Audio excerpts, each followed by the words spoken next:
Je n'ai jamais écrit une ligne sans l'amitié, pas la moindre ligne. L'amitié, c'est ce qui m'a poussée à écrire, hein, en parlant évidemment de cette amitié qui vous lie tous les trois. Est-ce que c'est pareil pour vous? Est-ce que c'est une condition sine qua non? Pour voir si ce sont de vrais amis, c'est quand on est dans la malchance. Parce que quand on est dans la malchance, beaucoup nous quittent. Tiens, fais le manteau. Mets-le. Tu claques les dents. Ouais, elle est pas chauffée, hein. Allez, à la maison, Paul. C'était il y a 7 mois. Les Français découvraient le confinement. Ils trouvaient des solutions pour vivre sans contact. Musique au balcon, apéro derrière un écran. Les machines vont devenir nos amis, nos vrais amis. L'amitié, je l'éprouve maintenant davantage parce que je suis arrivé à l'âge quand mes amis commencent à mourir. Et un après l'autre, c'est comme privation de quelques vitamines.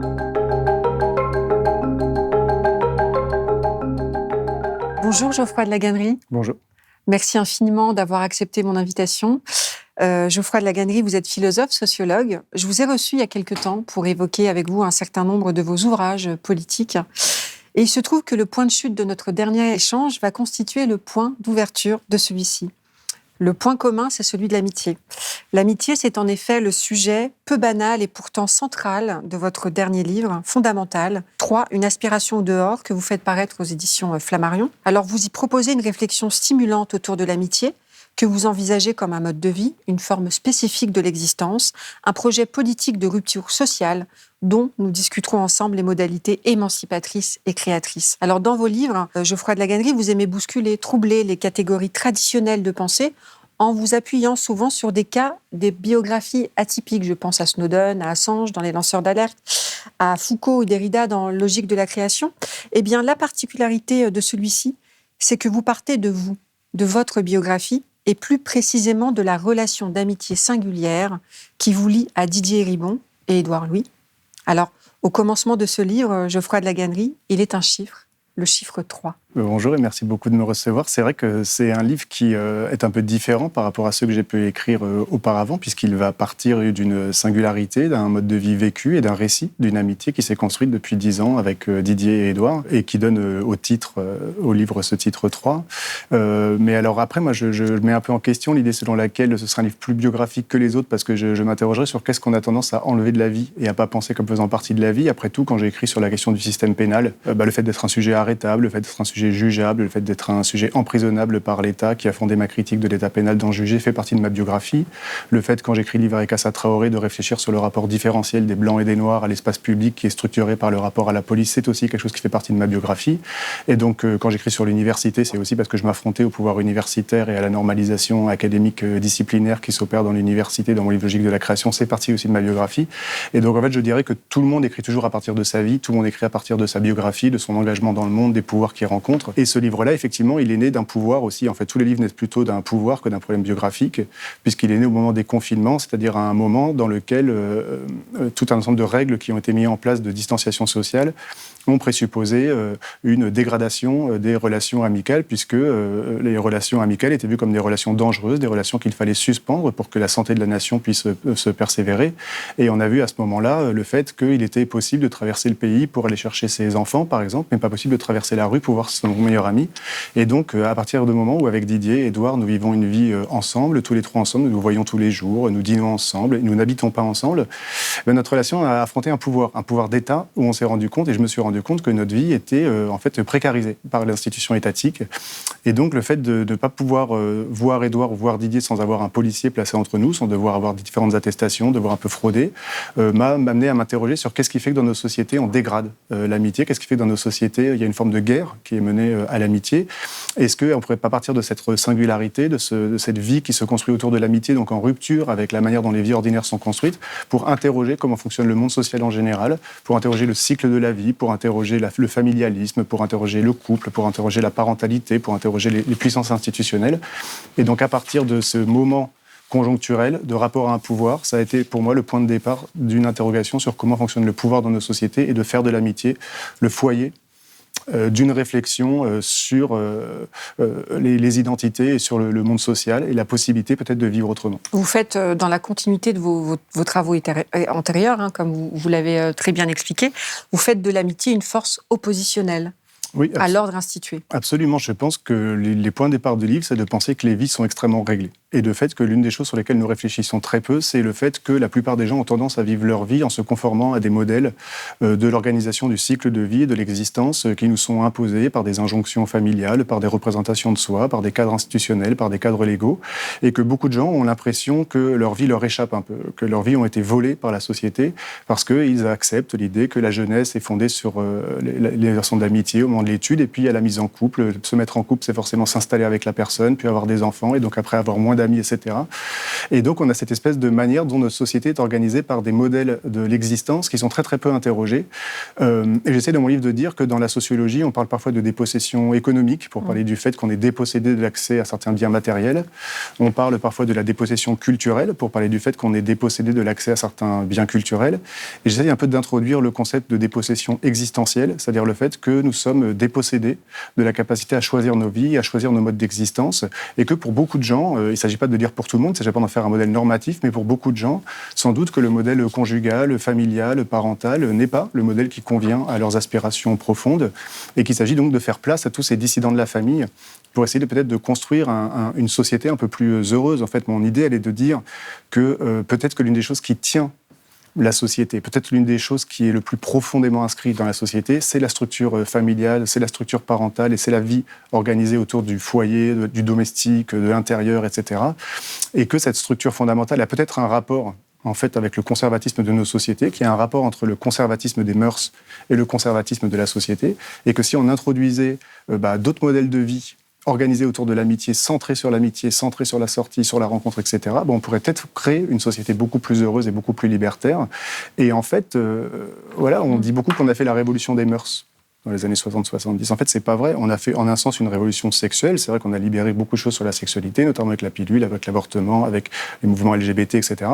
Mais du point de vue des mœurs, c'est-à-dire du point de vue des habitudes de vie, des habitudes pratiques, on peut dire que le modèle familial reste extrêmement dominant, une norme extrêmement puissante, des injonctions extrêmement fortes qui sont faites aux garçons, aux filles en permanence. Pourquoi t'es pas marié? Pourquoi t'as pas d'enfant? Pourquoi t'as pas de copain? Pourquoi t'as pas de copine, etc. Pourquoi tu traînes avec tes amis? C'est pas sérieux, etc.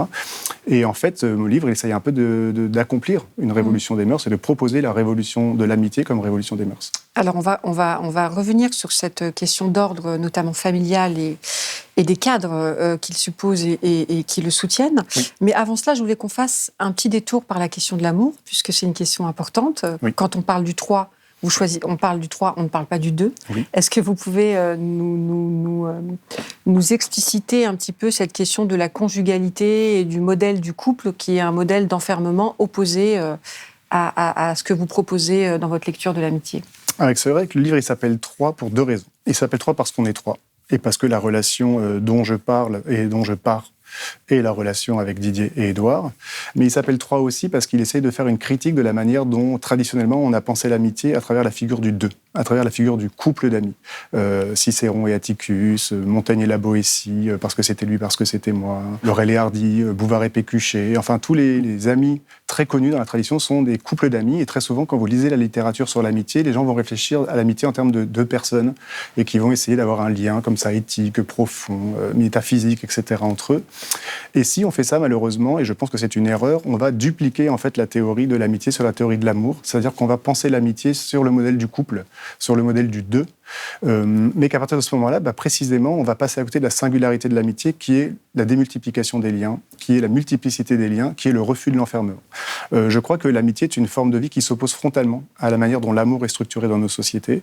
J'essaye dans mon livre de relire de manière un peu critique les fragments d'un discours amoureux de Roland Barthes, où de fait il va proposer une forme d'anthropologie du sujet amoureux. Je distinguerai, c'est peut-être un thème qui reviendra entre nous d'ailleurs, je crois qu'il faut distinguer entre ce que j'appelle le discours amoureux, c'est-à-dire l'espèce de soliloque d'ailleurs extrêmement fragmenté, morcelé, désordonné, que le sujet amoureux se tient dans sa tête lorsqu'il est amoureux, et l'histoire d'amour, c'est-à-dire ce que la société fait de ce sentiment amoureux en lui donnant l'espèce d'harmonie, même souvent, même s'il est un peu douloureuse, d'une histoire, d'un récit. Mais très vite, on se rend compte que comme l'amour est pensé dans une société à travers la figure du 2, donc de la fusion, donc du huis clos, en fait, le dehors est tout de suite perçu comme ce qui menace.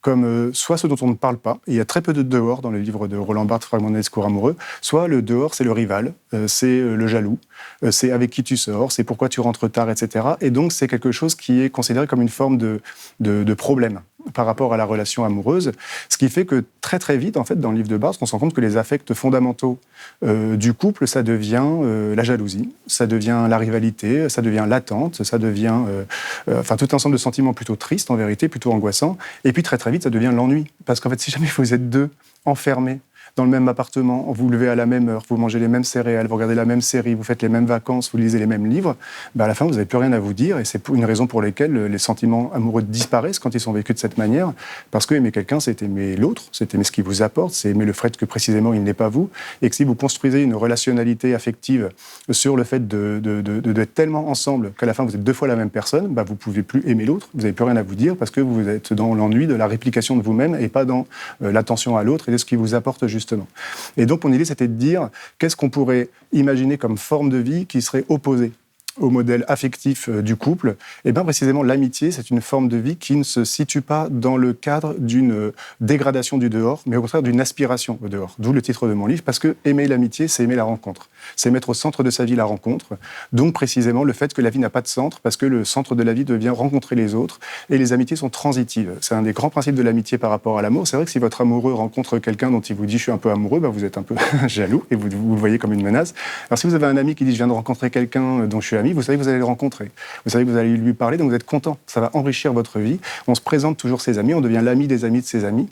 Et donc l'amitié est une forme beaucoup plus transitive, beaucoup plus ouverte, beaucoup plus accueillante, beaucoup plus propre à une forme de générosité, de réciprocité, de transitivité du lien. Et de ce point de vue-là, elle est un modèle d'organisation de l'affectivité et d'organisation de la vie beaucoup plus libre et beaucoup plus émancipatrice que l'amour dans nos sociétés. Et c'est pour ça que j'essaie dans mon livre de dire... En fait, peut-être qu'il serait intéressant d'amicaliser les relations amoureuses et de ne pas les vivre comme quelque chose de moins important que l'amour, mais peut-être qu'il serait plus intéressant de vivre l'amour sur le modèle de l'amitié plutôt que de vivre l'amitié sur le modèle de l'amour. Alors, vous citiez Barthes, justement. Oui. Les aspirations que vous décrivez sont des aspirations utopiques, presque. Et cette description vous sert aussi à renouveler l'apport théorique sur l'utopie. Qu'est-ce que vous pouvez nous en dire ? Oui, c'est vrai que quand j'ai écrit ce livre, je me suis rendu compte que, en réfléchissant sur l'amitié comme mode de vie, c'est-à-dire en fait, qu'est-ce que ça veut dire de mettre l'amitié au centre de sa vie ? Alors qu'une grande partie des gens vont avoir tendance à mettre au centre de leur vie le couple, et les enfants, c'est-à-dire en fait le foyer, le domestique, avec tout un ensemble de restrictions mentales et d'appauvrissement du tissu relationnel qui en découle. Qu'est-ce que ça veut dire faire de l'amitié un mode de vie, de mettre l'amitié au centre de sa vie ? Je me suis rendu compte qu'en réfléchissant à cette question, en fait, je rencontrais la question un peu taboue en fait de la théorie politique, qui est celle de l'utopie, c'est-à-dire est-ce que c'est possible de vivre autrement ? Est-ce qu'il est possible de sortir de la société ? Est-ce qu'il est possible de sortir des rôles imposés ? Et dans un autre texte de Barthes que je critique, en fait, Barthes est un auteur assez présent et même très présent dans ce livre, qui s'appelle « Comment vivre ensemble ». Barthes fait tout un ensemble de réflexions sur les modèles utopiques qui nous ont été donnés dans l'histoire, sur la manière dont on pourrait organiser des micro-sociétés ou des contre-sociétés qui sortiraient de la société globale pour se fonder sur d'autres règles, le phalanstère chez Fourier, les communautés de moines, etc. Mais en fait, dans son livre, on se rend compte très vite que dès que vous pensez l'utopie sur la figure de la coupure avec la société, de créer des micro-sociétés alternatives, en fait, vous reproduisez très vite des effets d'enfermement, des effets d'ennui, des effets de pouvoir, des effets de contrôle extrêmement puissants, parfois aussi puissants que ceux de la société générale. Et donc, c'est très difficile de penser ces micro-sociétés autarciques comme étant un modèle de vie plus riche, plus dynamique, plus libre, etc. Et je pense que Barthes commet une erreur de penser qu'on combat la monotonie de la société par une monotonie plus grande, dans des sociétés plus fermées. Qu'au contraire, l'utopie, c'est démultiplier les liens, c'est ouvrir, c'est intensifier la vie. Et à partir de ce moment-là, je me suis dit, est-ce qu'en fait, une des manières aujourd'hui de réactiver la problématique de l'utopie, ce ne serait pas justement de penser en termes de changer la vie, de changer notre organisation psychique de la vie à travers la figure de l'amitié, comme une manière, à partir de centrer sa vie sur l'amitié, pouvait être une manière de sortir des rôles imposés, de sortir des rapports à l'âge, aux frontières générationnelles, de rapports aux institutions, de rapports à la famille, de rapports au dehors, de rapports à chez soi, etc.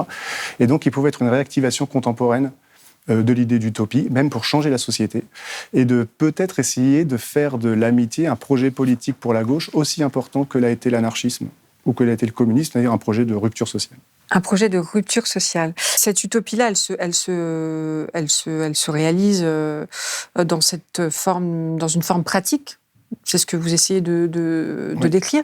Cette forme pratique, elle dépend, et vous l'expliquez très bien, de deux éléments très importants qui sont un cadre. Elle définissent un cadre et un rythme.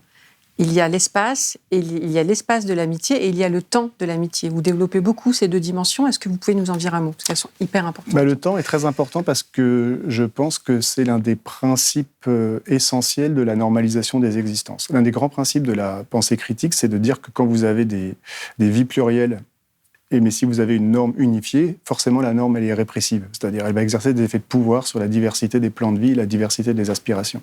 Et le fait, l'une des choses les plus folles dans nos sociétés, c'est de penser à quel point les rythmes sont organisés de manière extrêmement collective, extrêmement autoritaire. La question du matin, la question des vacances, la question du travail, la question des dîners, des heures, etc., qui sont comme ça, comme des cadres qui nous imposent des vies extrêmement réglées. Et que l'un des principes de la répression de la vie et des cadres de la vie, c'est le fait qu'on impose des rythmes unifiés à des gens qui ont des existences extrêmement différentes. Dans son texte, justement, Comment vivre ensemble, Barthes dit que l'une des manières dont on a posé l'utopie, dont on a pensé l'utopie, c'était la question de fonder des communautés qu'il appelle idiorhythmiques, c'est-à-dire des communautés dans lesquelles on pourrait chacun vivre à son propre rythme. On pourrait être avec les autres, mais en respectant le rythme de chacun, en respectant le rythme biologique, l'envie d'être seul, l'envie de voir les autres, les temps de dîner, les temps de sommeil, etc. Et que le modèle d'une utopie, c'est de respecter les temporalités individuelles. Et il dit que l'un des principaux lieux opposé à cette idée d'idiorhythmie, c'est la famille. Qu'en fait, la famille, dit-il, bloque toute expérience d'idiorhythmie. Il prend un exemple dans son livre où il voit de sa fenêtre une mère de famille qui a une poussette comme ça, qui tire sa fille comme ça, et qui la traîne comme ça pour aller vite. Et il lui dit, elle ne comprend pas que sa fille a un autre rythme qu'elle, et pourtant c'est sa mère. Et il dit, la famille, puisqu'on habite tous ensemble dans le même appartement, l'heure du repas, l'heure du lever, partir tous ensemble dans la voiture pour aller en week-end, etc. En fait, la famille bloque toute expérience d'idiorhythmie. Et donc, effectivement, l'amitié qui se veut une forme de vie alternative par rapport au modèle familial, elle va essayer d'imposer de penser des rythmes différents, notamment des rythmes du soir, des rythmes de la sortie, des rythmes de la rencontre. Alors, encore une fois, on n'est pas obligé, si on aime le matin, on a le droit, mais en tout cas, qui va s'affronter à la manière dont la société est organisée, notamment la question du matin, de ce que j'appelle le familialo-matinalisme, cette espèce d'obsession des gens pour le matin et le fait de penser que si on n'aime pas le matin, on est capricieux. Et je pense que ça peut sembler comme une chose un peu anecdotique, mais moi, je pense que la question du matin, c'est une question politique très importante. Et vu les réactions, que ça a suscité... Oui, parce qu'en fait, c'est un outil de contrôle extrêmement puissant. Je pense que dans les familles, on voit très bien quand les adolescents ne veulent pas se lever tôt, alors on va comme ça leur faire la guerre, etc., les considérer comme des capricieux, les jeter de leur lit, etc.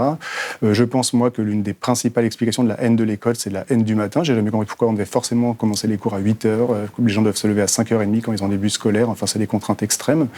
Et à mon avis, on aurait intérêt dans nos sociétés à mettre en question cette espèce de cannibalisme temporel que certaines personnes exercent sur les autres pour penser un rapport pluriel à la question du rythme et des modes de vie plus libres, quoi. Ce que vous décrivez là, c'est une formidable puissance de décalage.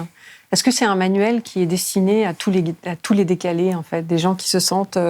vous le présentez un peu comme un manuel de vie anti-institutionnel, presque. Est-ce que c'est aussi un peu l'objectif de ce livre ? Ah oui, c'est de créer vraiment un support à tous les gens qui se sentent en décalage avec le modèle parental et familial et du couple.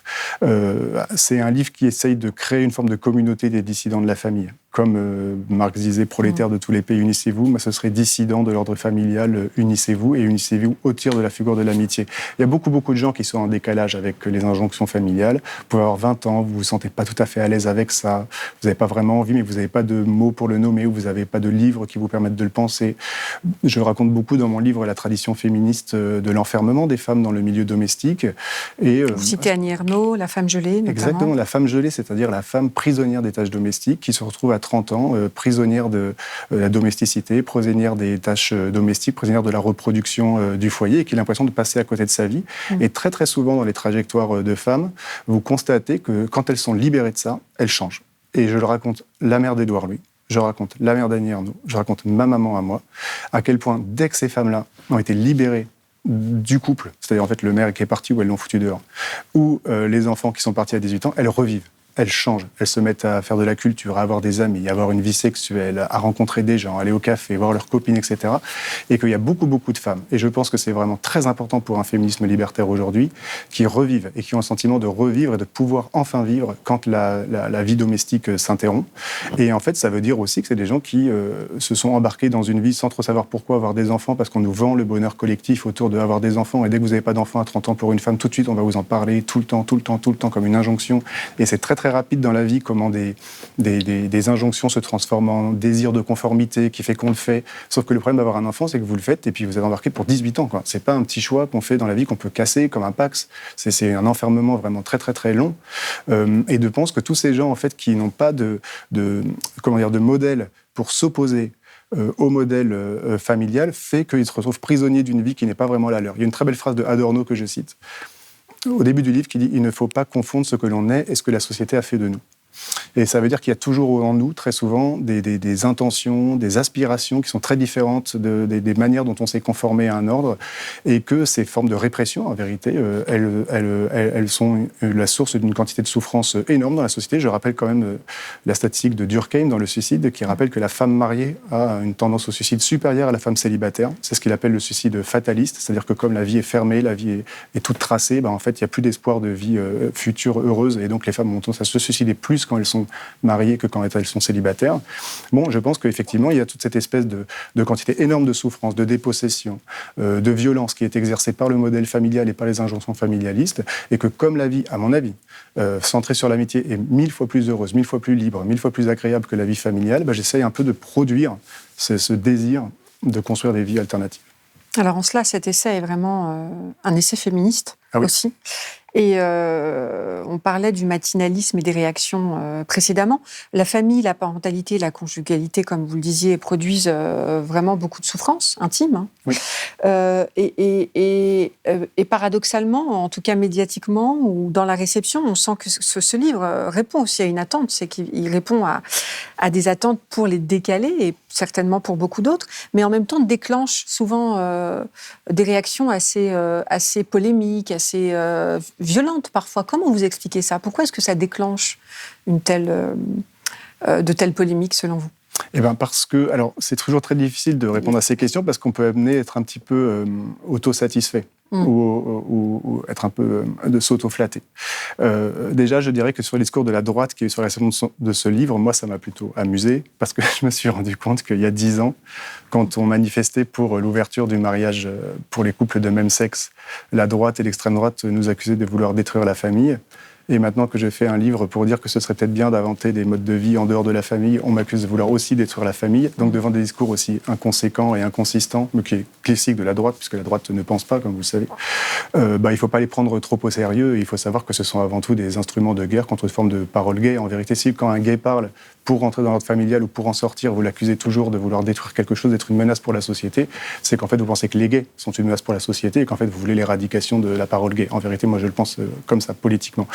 Cependant, je pense que, de surcroît, l'une des idées du livre, quand même, c'est de dire que peut-être que la gauche se trompe parfois de cible quand elle va cibler des ennemis politiques un peu trop traditionnels, le capitalisme, etc. Et que peut-être que l'une des choses qui tient l'ordre social, c'est la famille. En fait, je le cite même depuis les textes de Derrida sur Aristote, les textes de Marcuse et de Reich de la révolution sexuelle, qui nous ont quand même dit qu'il y a un rapport profond entre la manière dont une société fonctionne à l'autorité, à l'inculcation de la domesticité, à la soumission, à l'obéissance, et la structure familiale. Que la famille, nous y passons tous. Et étant tous soumis à l'ordre familial, nous avons une tendance à incorporer des dispositions à l'obéissance aveugle, au respect du père de famille, etc.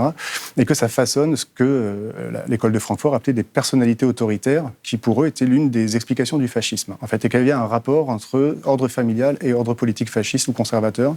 Et donc, l'une des questions qu'il faut se poser dans nos sociétés, c'est qu'est-ce qui fait qu'alors qu'on a des mouvements critiques, qu'on a des manifestations, qu'on a des lois, etc., on a encore des structures aussi autoritaires dans nos sociétés, qu'il y a même un désir d'autorité parfois et de vote pour des structures autoritaires. Peut-être que ça se trouve précisément dans le fait que l'ordre familial est si profondément ancré dans nos habitudes, dans nos corps, dans nos aspirations profondes, dans nos psychismes, et qu'en un sens, si on attaque la famille, eh ben oui, on déstabilise la société. Et on a un point d'entrée dans une déstabilisation profonde de la société. Je ne sais pas si vous vous souvenez, mais dans mon livre qui s'appelait Notre impuissance politique, sortir notre impuissance politique, je disais qu'il fallait se poser une question à gauche, c'est qu'est-ce qui fait que le pratico-inerte est de droite? C'est-à-dire, en fait, un des impensés de la gauche, c'est la lutte. C'est-à-dire de penser toujours qu'on fait venir les gens à gauche quand ils luttent, quand ils vont manifester, quand ils vont dans la rue. Mais ça présuppose donc d'accepter que les gens sont spontanément de droite. C'est la théorie de Sartre, l'ouvrier est spontanément de droite, et puis quand il va manifester, il va créer des solidarités, puis il va plutôt rentrer dans la gauche. Et donc c'est dans la prise de conscience, dans la mobilisation qu'on devient progressiste, et puis dans son quotidien, on est plutôt conservateur, plutôt réactionnaire. Donc ça veut dire qu'on accepte, quand on dit ça, que le pratico-inerte de nos sociétés soit de droite, et moi j'ai toujours dit que la gauche gagnera le jour où ce sera la droite qui aura besoin de manifester pour que les gens deviennent de droite, et que les gens soient spontanément à gauche. Voilà. Créer un pratico-inerte de gauche, c'est ça un des défis de nos sociétés. Et comme je pense que la famille, en m'appuyant sur les textes de Bourdieu, de Reich, de Marcuse, a fondamentalement un rapport avec la conservation, la reproduction et donc la réaction, en tout cas avec la droite, et bien effectivement, si vous fondez beaucoup plus de vie fondée sur l'amitié, vous allez peut-être pouvoir fonder ce pratico-inerte de gauche. Et on perçoit vraiment la dimension politique de votre analyse, et elle est implacable quand on s'intéresse aux dispositifs. Quand vous comparez les dispositifs qui soutiennent les liens familiaux, conjugaux dont vous venez de parler, donc vous pouvez peut-être nous donner quelques exemples, et de vous apercevoir que parallèlement, il n'existe aucun dispositif pour soutenir, pour ritualiser le lien amical. Donc on viendra à tout ce que vous mettez en place dans votre relation amicale avec Didier Ribon et Édouard Louis, justement pour donner existence à cette relation. Mais est-ce que vous pouvez nous dire cette inégalité en fait des dispositifs entre les uns et les autres? Oui, je pense que l'amitié est dans nos sociétés la figure de la relation sacrifiable. C'est-à-dire en fait l'ami c'est toujours celui qu'on abandonne. C'est celui qu'on va annuler le dîner parce qu'on est fatigué ou parce que les enfants sont malades. C'est toujours celui qu'on ne rappelle pas. Et en fait, en un sens, dans nos sociétés, l'amitié, c'est toujours un peu la relation parasitaire ou la relation... temporaire. Oui, temporaire, exactement. Et donc, il y a cette espèce d'idée-là qui veut donc dire que l'amitié est l'une des rares pratiques dans notre société qui est autofondationnelle. C'est-à-dire, en fait, l'amitié n'a d'existence que celle qu'on lui donne, que si on décide de voir l'ami, que si on appelle l'ami, que si on prend des nouvelles. Et on a fait tous l'expérience dans la vie de la facilité avec laquelle on peut perdre un ami, parce qu'il n'y a aucun cadre qui va vous le rappeler, qui va vous le remettre devant vous, qui va vous obliger à le voir, et donc qui va construire la relation comme quelque chose qui va perdurer dans le temps. C'est donc une relation d'une très très grande précarité ontologique, et à cela s'oppose au contraire ce que moi j'appelle le familialisme autoritaire, c'est-à-dire le fait que nos sociétés sont fondées sur le fait que les gens qui ont des modes de vie familiaux se sentent en droit d'exercer une forme de cannibalisme moral et même économique sur les gens qui n'ont pas de famille, à travers tout un ensemble de dispositifs d'encouragement, que ça peut être les allocations familiales, que ça peut être dans la fonction publique les rapprochements de conjoints, alors qu'il n'y a pas de rapprochement d'amis. Dans le droit international, vous avez le droit à la vie familiale. Alors c'est intéressant parce que ça veut dire que, par exemple, quand vous êtes même susceptible d'une mesure d'extradition, vous pouvez opposer à un État votre droit à la vie familiale. Vous pouvez dire, j'ai ma famille en France, j'ai mes enfants en France, donc m'extrader, je ne sais pas moi, au Maroc ou en Italie, me priverait de ma vie familiale qui est un droit de l'homme, et donc je ne dois pas être extradé dans votre pays. Donc c'est un soutien complètement, d'ailleurs qui est important, je nie pas tout, mais par contre, vous ne pouvez pas dire, j'ai mes meilleurs amis à Paris, toute ma vie amicale est à Paris, donc je ne veux pas être extradé à Rome ou en Espagne pour être jugé. Donc là aussi, on voit très bien comment vous avez cette espèce d'idée selon laquelle l'État doit encourager la famille, doit mettre au centre de la vie la famille. Et donc la famille est une forme de vie qui est, je dirais presque plus qu'encouragée, qui est imposée presque aux gens, alors que la forme de vie amicale est une forme de vie extrêmement précarisée. Je dis qu'en fait la société est un gigantesque mécanisme de dispersion des liens amicaux, parce qu'elle solidifie et elle structure autour de la sociabilité, autour des dîners de famille, des rites comme Noël, etc., l'obligation familiale.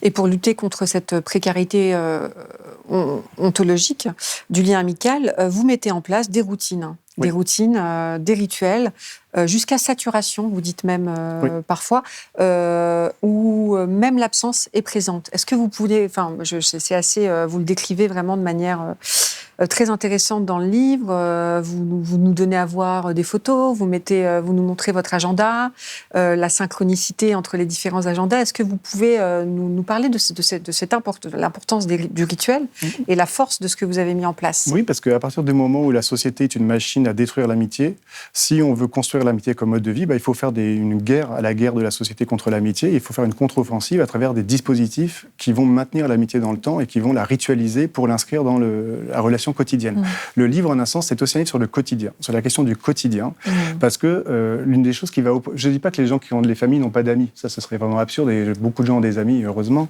mais l'une des questions qui se pose, c'est que les gens, très souvent, quand ils vont voir leurs amis, après, ils vont rentrer dans un lieu qui va être l'espace fondamental de leur psychisme, et ils vont raconter leur sortie, soit à leurs copines, soit à leurs copains, soit à leur famille, etc. Et donc, en fait, le centre psychique est la famille ou l'espace domestique, et puis ils vont voir leurs amis de temps en temps, puis les oublier entre deux rencontres, etc. Et ça va être des rencontres exceptionnelles, en fait, sur le registre de l'exceptionnel. D'ailleurs, on va un peu plus boire, on va un peu plus sortir, on s'accorde des licences, etc. Puis on revient après dans sa vie normale. Mais donc, l'amitié, à ce moment-là, est vécue sur le mode de l'exception, sur l'à côté, et donc elle ne peut pas être un foyer de production de la subjectivité. La subjectivité, elle se produit au jour le jour, elle se produit dans le quotidien, dans les habitudes quotidiennes. Et donc, mettre de l'amitié au centre de sa vie, c'est mettre de l'amitié dans le quotidien. C'est-à-dire, c'est de faire de l'ami le souci quotidien, la source du souci quotidien. Donc, je raconte toutes les technologies qu'avec Didier Edouard, sans l'avoir vraiment choisi, en fait, nous avons mis en place pour structurer notre vie autour de l'amitié. C'est effectivement s'envoyer des centaines de SMS par jour, se dire bonjour tous les matins quand on se réveille, puisque nous n'habitons pas ensemble, et se dire bonsoir ou bonne nuit quand on se couche, s'envoyer des articles, s'envoyer effectivement nos emplois du temps quand nous avons des invitations à l'étranger pour vérifier que nous ne sommes pas séparés trop longtemps, et faire ce que j'appelle synchroniser nos emplois du temps pour devoir partir ensemble, ou faire en sorte que des conférences soient dans le même pays au même moment pour les faire ensemble, ou accompagner l'autre, tenir une forme de journal de notre vie aux autres, ce qui fait que chaque expérience que chacun de nous vit de son côté est vécue comme une expérience à raconter aux deux autres, donc ils sont présents dans chacune de nos interactions, et ce qui fait qu'effectivement, j'essaie de dire dans le livre qu'en fait, l'une des caractéristiques de l'amitié comme mode de vie, c'est pas très dans la présence, c'est l'absence. C'est-à-dire, en fait, la question qui se pose, c'est que quand je dîne avec quelqu'un d'autre qu'Édouard, je ne dîne pas avec Édouard. Voilà. C'est-à-dire que c'est négativement que Édouard est présent, et c'est de cette façon-là qu'en fait, il est toujours présent avec moi, parce que c'est ne pas dîner avec Édouard quand je dîne avec quelqu'un d'autre. Et donc, c'est à qui vous pensez quand il n'est pas là, qui définit un peu qu'est-ce qui est au centre de votre vie. Et vous n'avez jamais été menacé dans votre... vous n'avez jamais vécu la menace de la dispersion? Est-ce qu'à un moment donné, ça a failli vaciller, malgré tout ce qui a été mis en place?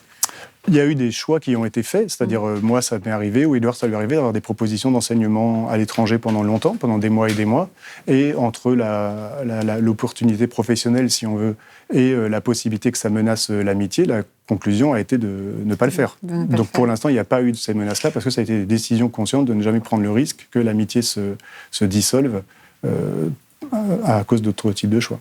Alors, on va essayer de définir maintenant. Il y a toute une réflexion autour du langage qui est très intéressante. Avant d'arriver au mot ami, que vous le dites d'emblée, vous dites que c'est très difficile de définir l'amitié parce qu'il n'y a qu'un mot qui existe, donc qui est difficile pour recouvrir tout ce que vous êtes en train de nous expliquer. Et puis en même temps, la question de l'amitié intéressée, désintéressée, vous nous proposez un certain nombre de réflexions autour de ce concept. J'aimerais bien que vous nous en disiez un mot. Peut-être partons du langage. D'abord, le mot « ami ». Qu'est-ce qu'il recouvre et comment vous faites, vous, pour vous en sortir, finalement? Mais en fait, c'est vrai que c'est la même question, parce qu'en fait, l'une des choses qui a frappé tous les gens qui ont réfléchi sur l'amitié, que ce soit Cicéron, que ce soit Aristote, que ce soit Montaigne, etc., c'est que le mot « ami » est un signifiant vide dans nos sociétés. C'est-à-dire, en fait, c'est le mot qui caractérise tout ce qui reste une fois qu'on a enlevé toutes les relations institutionnellement codifiées. Dans la famille, on a des dizaines de mots pour nommer les gens. On a les cousins germains, les cousins issus de germes, les tantes, les neveux, tout le monde s'y perd un peu d'ailleurs, sauf certaines personnes très spécialisées de leur ordre généalogique. Dans l'entreprise, vous avez le responsable administratif, le responsable photo, le responsable du développement. Donc vous pouvez nommer les gens, le N+1, le N-1, vous voyez tout de suite où est-ce que quelqu'un se situe. Mais l'ami, dans nos sociétés, ça peut nommer des choses complètement différentes. Ça peut être aussi bien, comme je le dis, quelqu'un comme Édouard, qui j'écris et que je vois pratiquement tous les jours, ou quelqu'un que je vois une fois par mois. Donc ça veut dire que ça recouvre des réalités extrêmement vastes, parce qu'en fait, le langage se désintéresse de nommer l'amitié, parce que notre société se désintéresse de donner un statut à l'amitié. Et en fait, le langage est un miroir de la manière dont nos sociétés en fait, traitent l'amitié comme quelque chose d'accessoire, de secondaire et de secondaire. Donc tous les sociologues, les philosophes, les théoriciens se sont dit comment je vais pouvoir distinguer les amitiés. Et l'une des grandes obsessions de la théorie de l'amitié, c'est les différents types d'amis.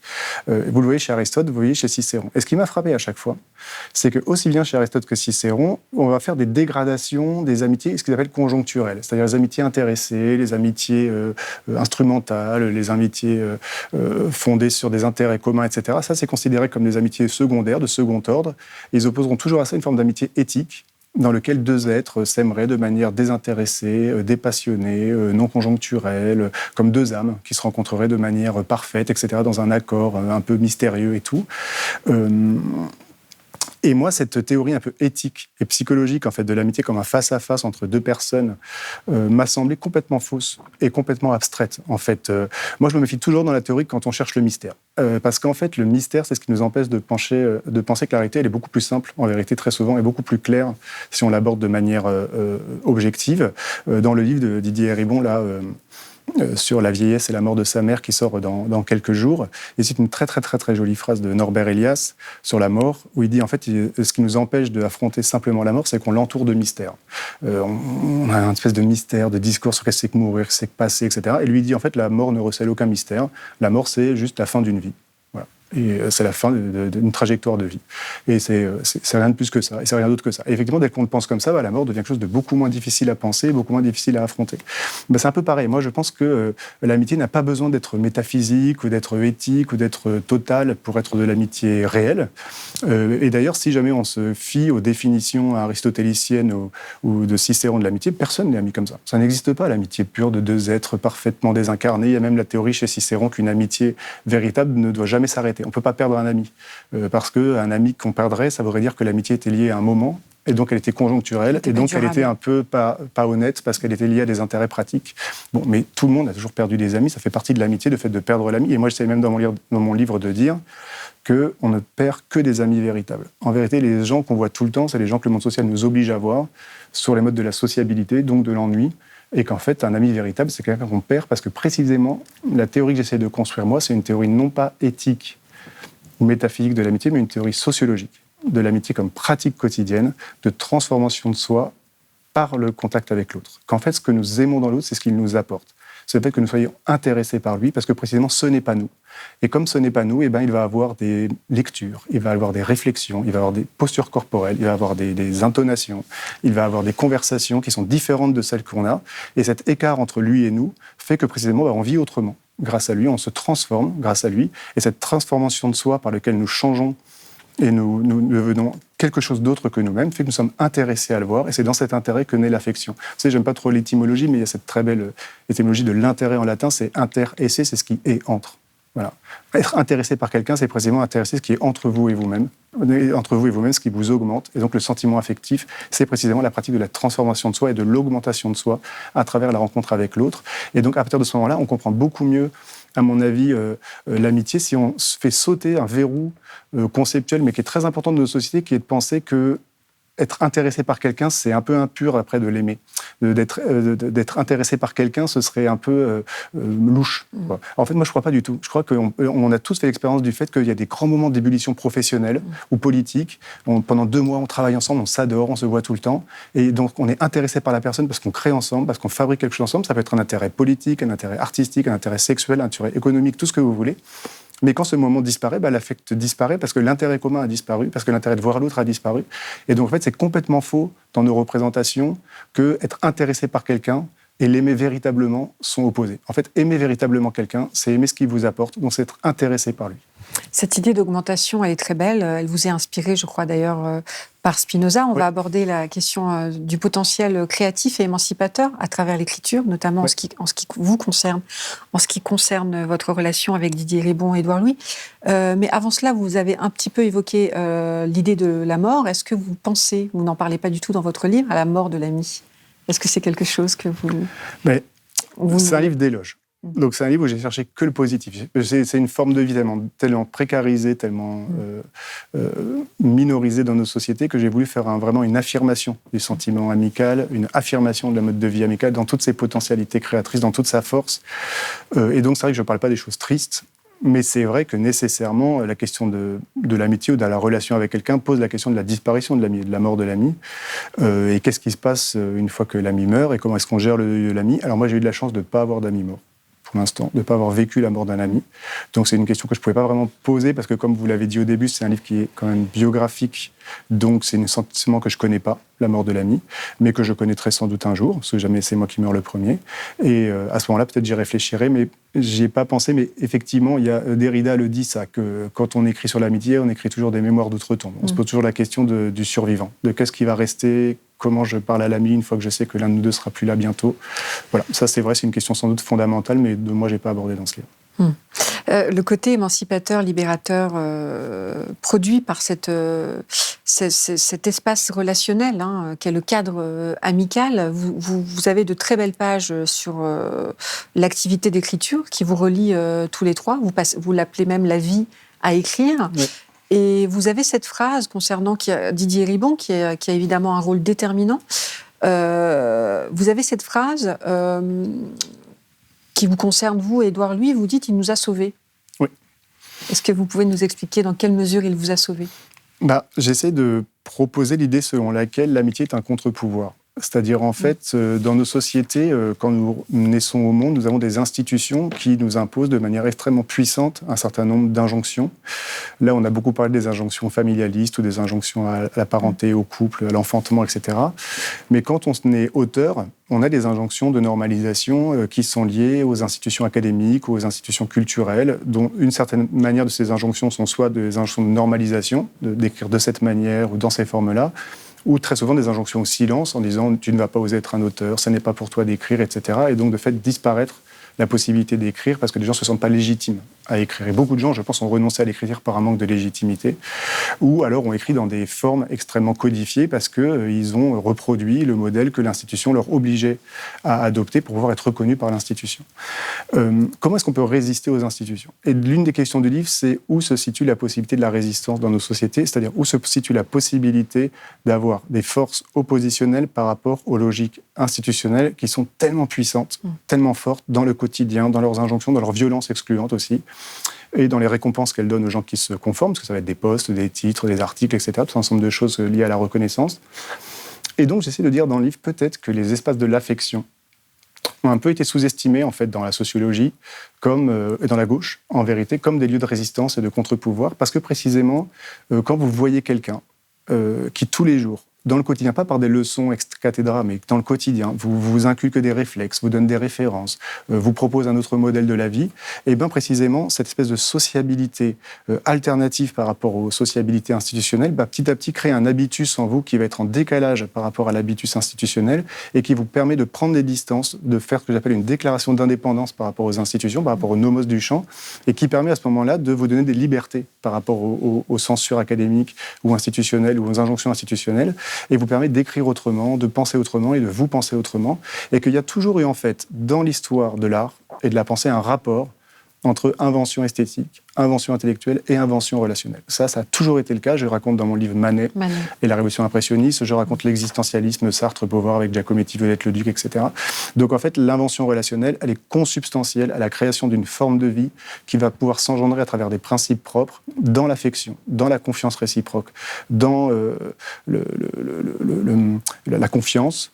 Et en fait, ces types de relationnalité pratiques, dans le pratico-inerte, là encore dans le quotidien, sont des foyers de résistance extrêmement fortes. Et c'est pour ça, d'ailleurs, que les institutions détestent l'amitié. Le copinage, par exemple. Vous savez, on critique beaucoup le copinage. Mais moi, ça ne me gêne pas du tout le copinage. La question, c'est avec qui on est copains. C'est ça la question. En vérité, moi, ça ne me gêne pas du tout, quoi. Et on pense toujours qu'il faudrait qu'on est objectif si on n'est pas amis, quoi. Hein, on a toujours cette théorie-là. Moi, je ne pense pas du tout que ce soit vrai. Je pense qu'on est beaucoup plus objectif avec ses amis qu'avec des gens qu'on ne connaît pas. Oui, c'est ce que vous décrivez, ce processus de véridiction. Exactement. En fait, Foucault. Ouais. Oui, dans les institutions, on a toujours cette idée que la vérité et l'objectivité, c'est l'anonymat. D'ailleurs, dans l'université, on fait des peer-reviewed qui sont anonymisés pour pouvoir évaluer ce qu'on pense objectivement un article ou un livre. Et on a cette idée que le sentiment est un peu complaisant, alors que l'objectivité aurait un rapport avec l'anonymat. Et en fait, moi, j'essaie de montrer qu'au contraire, on peut affirmer que une grande relationnalité affective avec quelqu'un vous permet d'être dans un rapport de confiance tel que s'il vous dit la vérité sur vous-même, il ne vous blesse pas. Et au contraire, vous allez accepter cette vérité. Et que moi, j'ai rencontré des critiques beaucoup plus dures, beaucoup plus objectives, à mon avis, venant sur mes manuscrits ou mes textes venant d'Édouard ou de Didier, que de gens qui ne me connaissent pas, parce que très souvent, quand les gens ne vous connaissent pas, soit ils vont être dans la connivence, parce qu'ils veulent vous flatter, etc., soit ils sont dans la concurrence, et donc ils veulent vous détruire.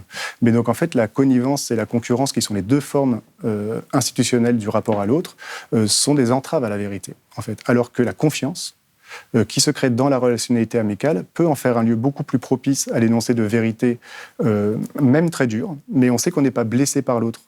Parce qu'on sait qu'il vous aime et que la condition de l'énonciation de cette vérité, c'est l'affection réciproque. Je cite dans mon livre les mémoires de Simone de Beauvoir, dans lesquelles elle raconte les scènes extrêmement dures, des Entre remarques Sartre et Beauvoir qui font sur leur propre esprit parce qu'ils s'aimaient, et précisément parce qu'ils s'aimaient, ils pouvaient se dire la vérité. Et donc ça, je pense que c'est quelque chose de très important. Et effectivement, ce que Didier nous a appris avec Édouard et moi, c'est plein de choses comme ça. C'est être rétif aux institutions, c'est écrire pour les publics. Tout en maintenant une forme d'exigence. Vous racontez un peu les injonctions paradoxales, mais qui sont très intelligentes puisqu'elles vous permettent de vous dépasser dans la confiance. Oui, parce que j'essaie de dire qu'en fait, quand on veut être un auteur, on a toujours deux risques. Et Didier nous a toujours un peu, en même temps, donné ces injonctions contradictoires qui nous ont beaucoup aidés. C'est le risque de vouloir faire le grand livre définitif. Et très souvent, c'est une ambition qui empêche d'écrire. Parce que si vous dites si j'écris la critique de la raison pure ou rien, bah, très souvent, vous écrivez rien, parce que c'est très rare d'écrire la critique de la raison pure. Ou alors, au contraire, de ne pas vous donner d'ambition. De dire, de toute façon, je ne serai pas Kant, ou de toute façon, je ne serai pas Bourdieu, et donc, bah, je ne me donne pas d'ambition.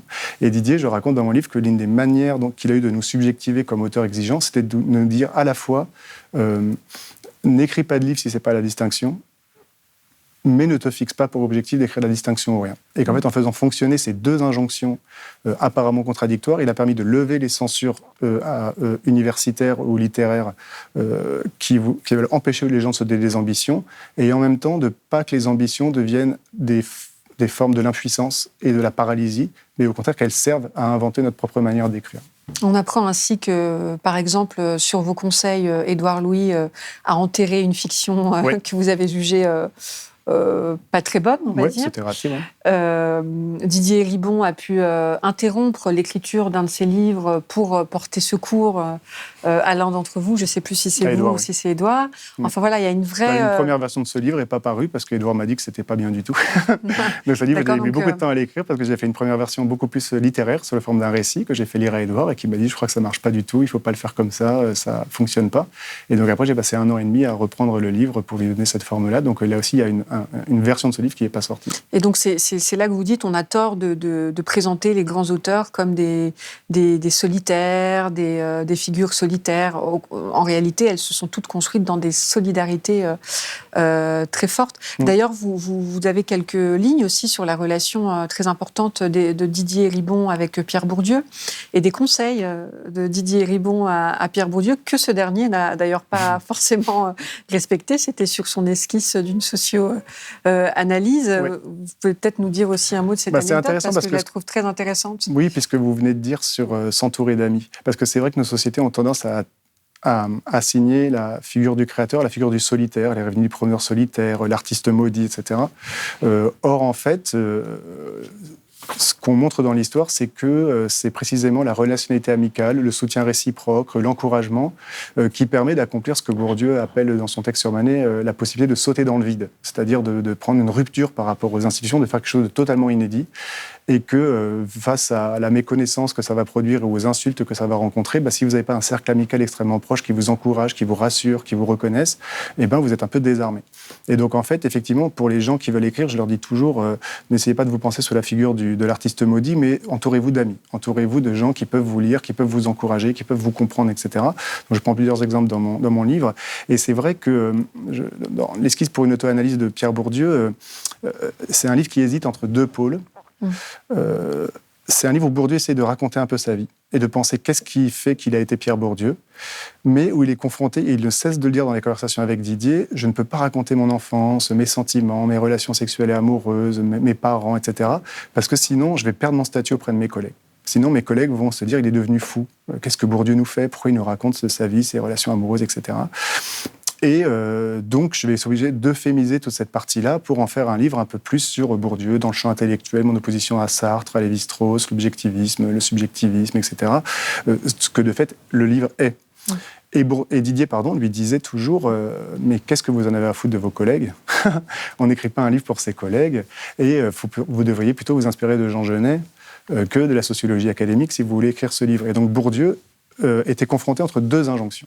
Entre l'injonction académique, qui est son obsession de la reconnaissance académique, qui l'amenait à euphémiser les éléments biographiques, sur la peur de perdre son statut, et la relationnalité amicale à travers Didier, qui essayait de le décaler par rapport aux injonctions académiques pour aller vers une forme de plus grande honnêteté et de plus grande radicalité dans son projet, qui aurait été d'assumer le fait qu'il voulait faire une auto-analyse, donc aussi parler de lui, de son habitus et de son enfance et de son adolescence, etc.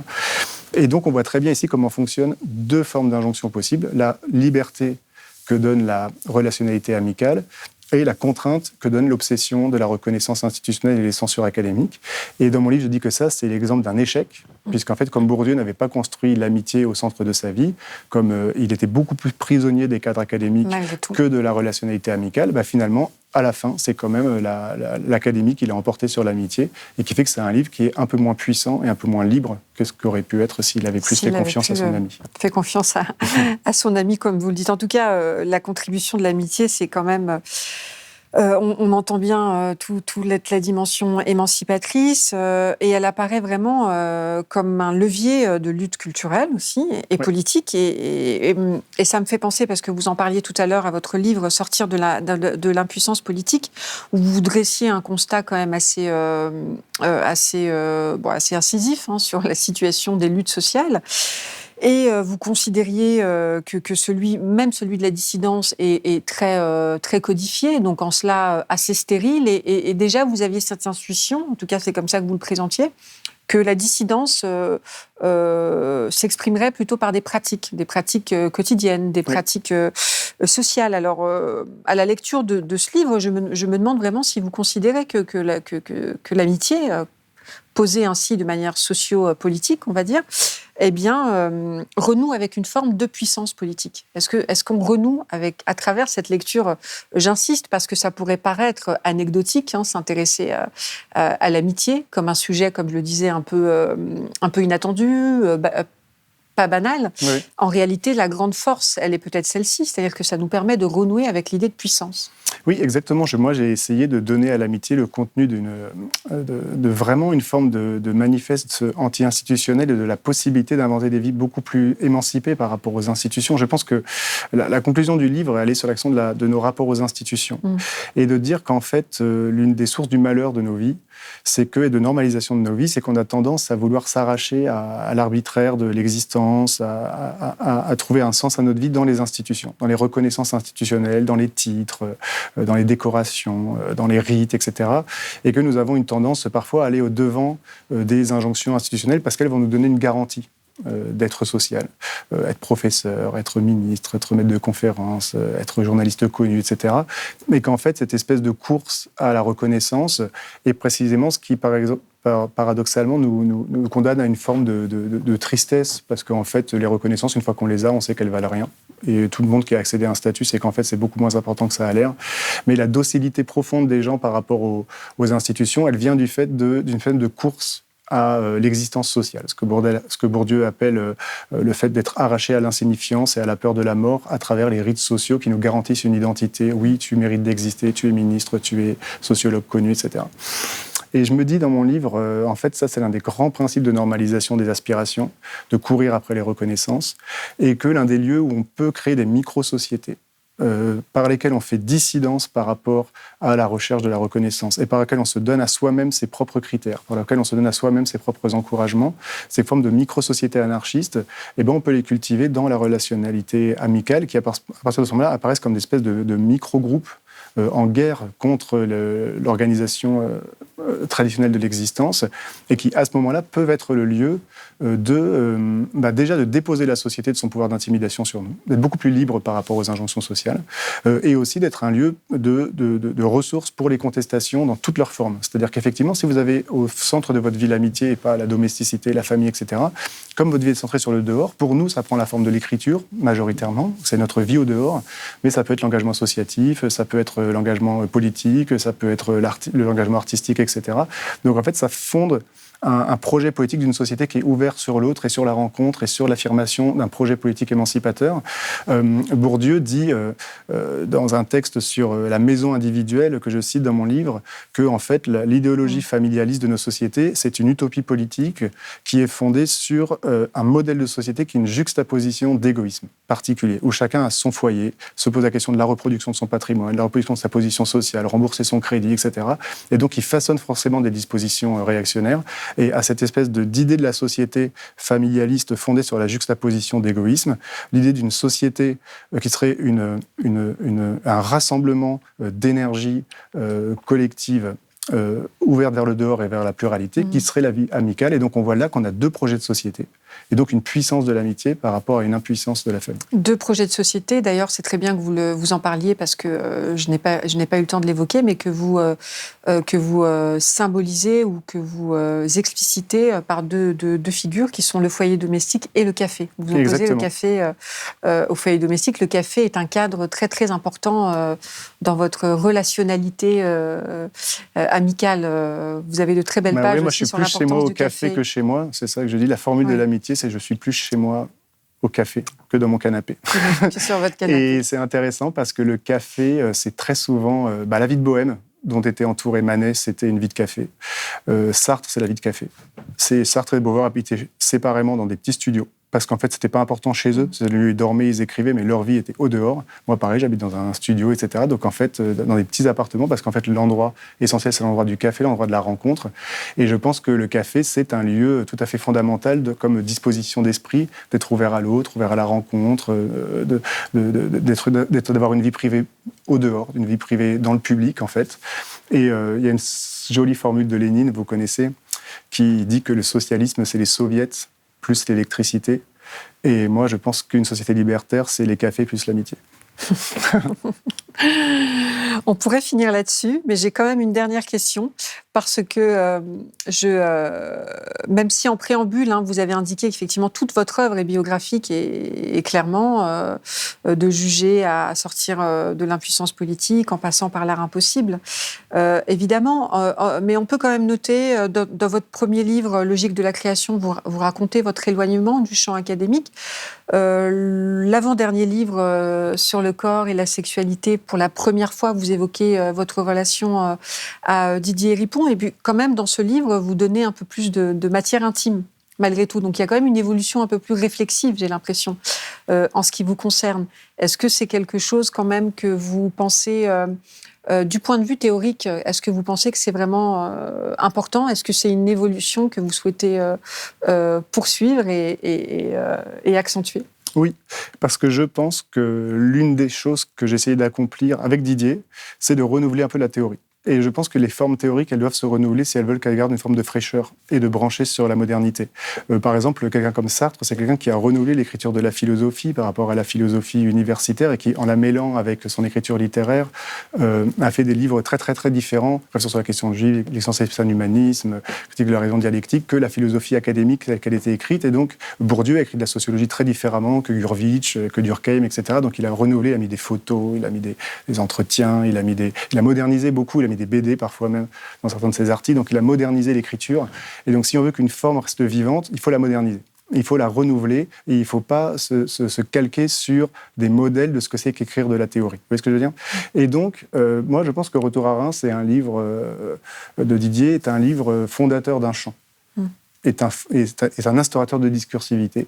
C'est un livre qui a renouvelé l'écriture théorique en mêlant la question biographique du transfuge, du retour sur soi, et la question de l'élaboration théorique, a produit un séisme chez les gens en termes de réflexion sur la société, mais aussi en termes d'écriture. Qu'est-ce que c'est qu'écrire de la théorie ? Je pense qu'il a renouvelé et rafraîchi l'écriture théorique, exactement comme Bourdieu l'a fait pour la sociologie, exactement comme Sartre l'a fait pour la philosophie.